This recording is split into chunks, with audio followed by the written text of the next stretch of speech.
अब आप ये देखिए कि मुझे कभी कभी लगता है कि जो फुटबॉल फाइनल होता है, लाखों लोग होते हैं, फिर वो टीवी कवर करके करोड़ों लोग, अगर उसमें खुदा की एक बूमिंग आवाज आ जाती, मैं गॉड हूँ, तो सारे लोग अभी सुन लेते और टीवी पे भी सुन लेते, किस्सा खत्म होता।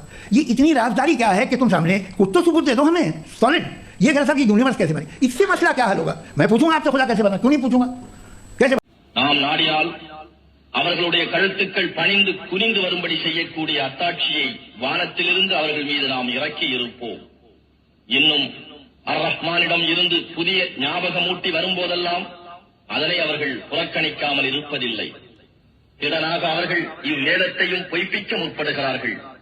எனினும் அவர்கள் எதனை பரிகசித்துக் கொண்டிருக்கிறார்களோ அதன் உண்மையான செய்திகள் அவர்களிடம் சீக்கிரமே வந்து சேரும். அவர்கள் பூமியை பார்க்கவில்லையா? அதில் சங்கையான எத்தனை வகை மரம் செடி கொடியானவற்றை ஜோடி ஜோடியாக நாம் முளைப்பித்திருக்கின்றோம்.